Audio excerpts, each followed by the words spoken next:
Leo kwa kuwa mmesikiliza wote wasifu wake, nataka leo kuzungumza na vijana wa CCM ambao ningependa wajifunze na waige mapito ya William Lukuvi. Ukimsikiliza wasifu wake, hakupenda kuanzia juu, alianzia chini kabisa. Aliingia chama cha TANU mwaka 74, miaka mitatu tu kabla ya kuvunjwa kwa chama kile na kuanzishwa kwa CCM. Lakini baada ya hapo alijiendeleza katika uongozi wa ngazi ya chini kabisa. Alishirikiana na vijana wenzake na wakamwamini, na baadaye akafikia ngazi ya kuwa naibu katibu mkuu wa umoja wa vijana.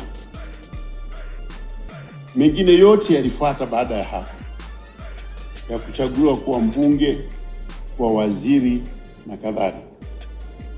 Lakini nataka nieleze sifa za kujifunza.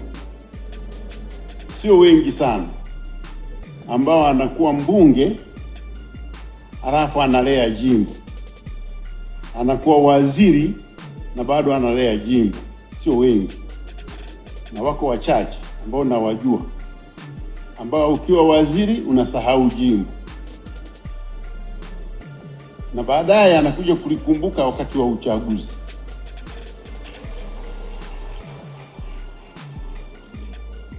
Sio mfano wa mdogo kwamba ndugu William Lukuvi amekuwa mbunge wa Isimani kwa miaka 31, lakini vile vile amekuwa waziri katika serikali na amepitia awamu 4: awamu ya Benjamin Mkapa, awamu ya Jakaya Kikwete, awamu ya Dr.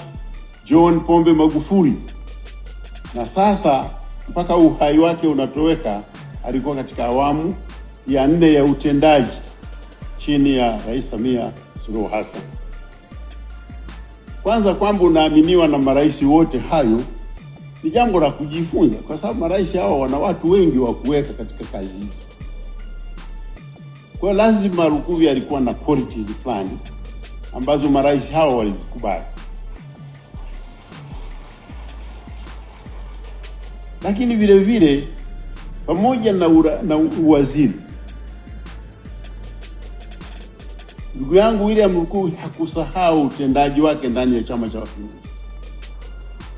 Mimi nimefahamiana naye na kufanya kazi naye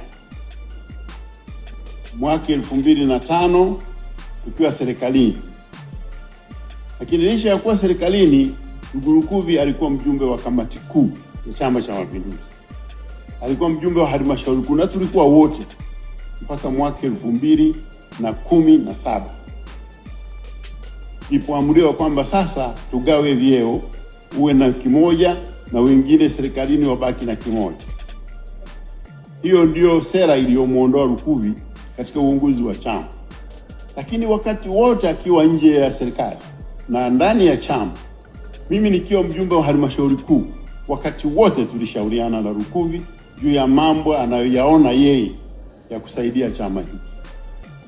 Kwa chama chetu kimepoteza mwanachama mahususi kweli kweli, na ndio maana sisi CCM leo tuko wengi hapa,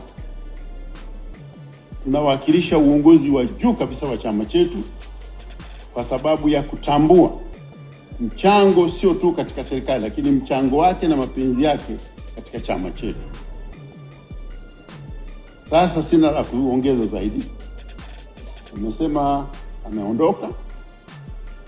Sisi tunataka kuhakikishia wanaisimani kwamba wakati utakapofika, chama chetu kitakumbuka mchango wa Lukuvi katika kuamua nani waje huku ili muamue mpate Lukuvi mbadala.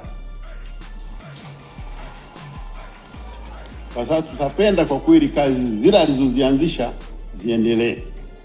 Lakini vile vile ni vizuri tuseme kwamba kazi zile alizozianzisha na zinazoendelea zinatokana na ilani ya Chama cha Mapinduzi, na serikali inao wajibu wa kutekeleza ilani hiyo.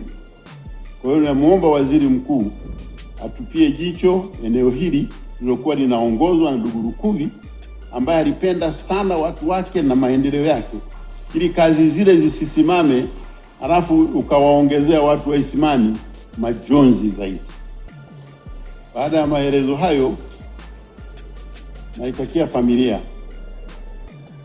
ya marehemu Lukuvi wakubali kwamba kuna kuishi na kuna kifo. Hiyo kazi siwezi kufanya kwa sababu imefanywa vizuri saini na kanisa, na mimi sitaki kuwa badala ya kanisa,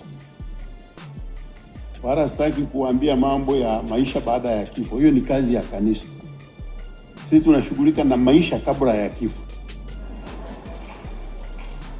Baada ya maelezo hayo, nawashukuru na watakia maisha mema, na Wanaisimani muendelee kumwenzi ndugu yetu kutokana na mchango mkubwa aliyoutoa kwa maendeleo yetu. Asante sana.